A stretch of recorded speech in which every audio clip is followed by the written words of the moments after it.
Waalaikumsalam. Kok kenal saya sih? Pak, Bapak. Kok kenal saya? Alhamdulillah, ya Allah. Kenal saya. Ceking mimpi apa saya semalam ya? Mimpi apa saya semalam? Cita-cita kita adalah melihat wong cilik iso gemuyu. Wong cilik bisa senyum, bisa ketawa. Saudara-saudara sekalian, kita harus ingat bahwa kekuasaan itu adalah milik rakyat. Kedaulatan itu adalah kedaulatan rakyat. Kita berkuasa seizin rakyat. Kita menjalankan kekuasaan harus untuk kepentingan rakyat. Kita harus selalu ingat, setiap pemimpin dalam setiap tingkatan harus selalu ingat, pekerjaan kita harus untuk rakyat.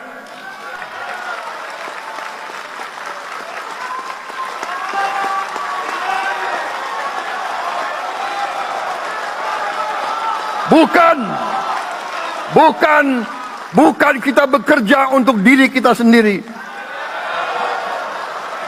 Bukan kita bekerja untuk kerabat kita.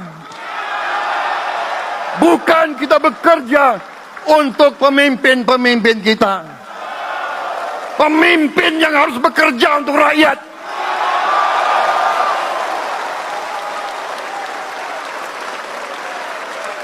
Saudara-saudara sekalian, kita harus mengerti selalu, sadar selalu bahwa bangsa yang merdeka adalah bangsa di mana rakyatnya merdeka.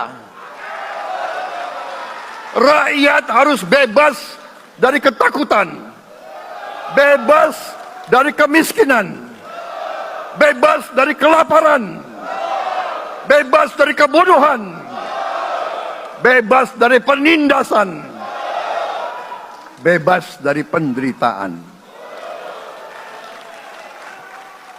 Saudara-saudara sekalian, masih ada saudara-saudara kita usianya di atas 70 tahun masih menarik becak.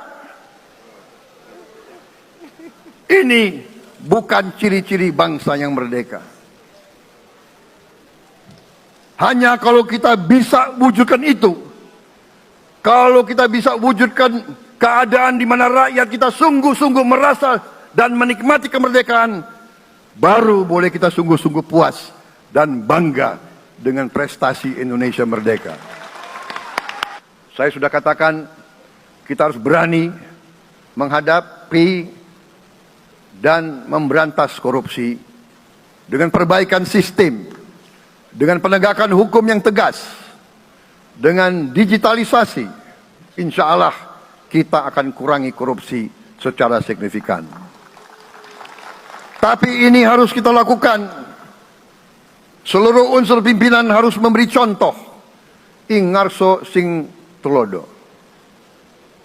Saudara-saudara sekalian, ada pepatah yang mengatakan, kalau ikan menjadi busuk, busuknya mulai dari kepala. Semua pejabat dari semua eselon dan semua tingkatan harus memberi contoh untuk menjalankan kepemimpinan pemerintahan yang sebersih-bersihnya. Mulai dengan contoh dari atas dan sesudah itu penegakan hukum yang tegas dan keras. Saudara-saudara sekalian, kita harus menghadapi kenyataan bahwa masih terlalu banyak kebocoran, penyelewengan, korupsi di negara kita.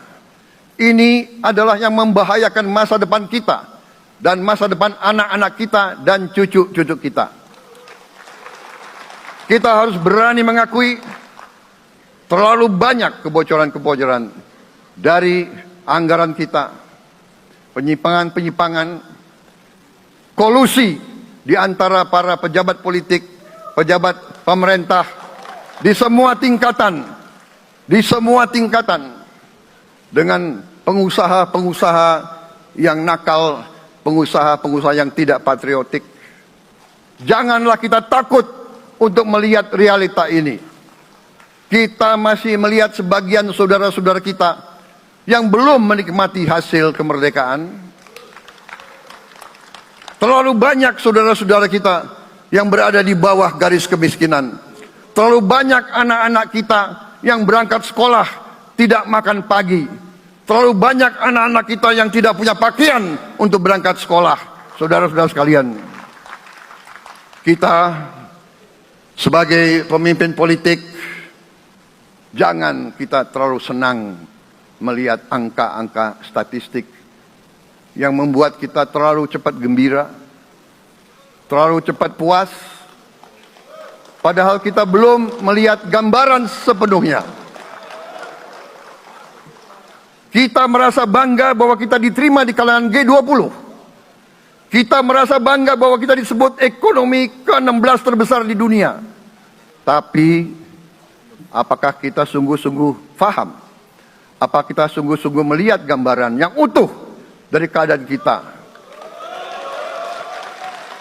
Apakah kita sadar bahwa kemiskinan di Indonesia masih terlalu besar? Apakah kita sadar bahwa rakyat kita dan anak-anak kita banyak yang kurang gizi?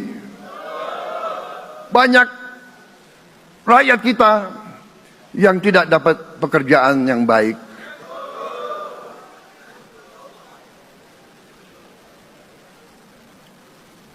Banyak sekolah-sekolah kita yang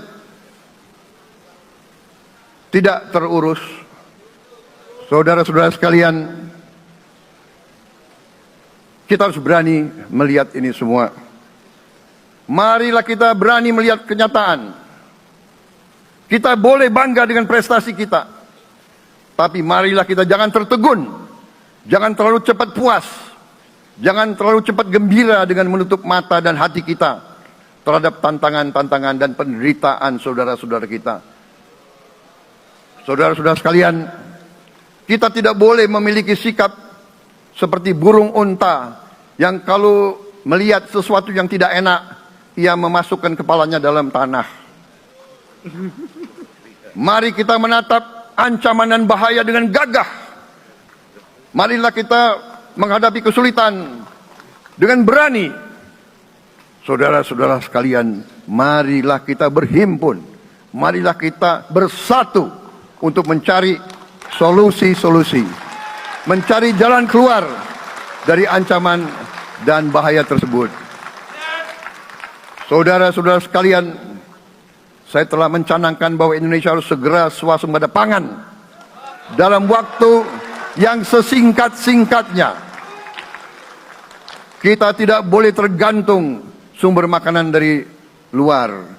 Dalam krisis, dalam keadaan genting, tidak ada yang akan mengizinkan barang-barang mereka untuk kita beli.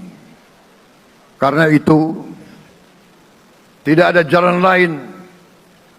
Dalam waktu yang sesingkat-singkatnya, kita harus mencapai ketahanan pangan.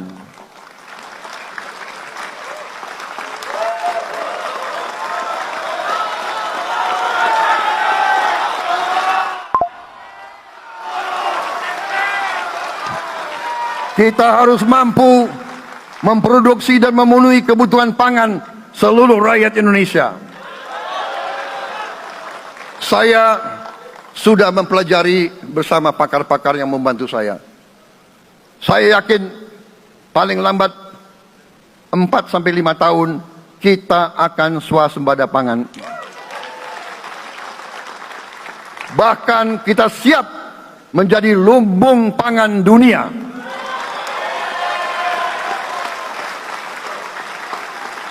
Dan menjaga semua kekayaan kita. Jangan mau kekayaan kita diambil murah oleh pihak-pihak lain.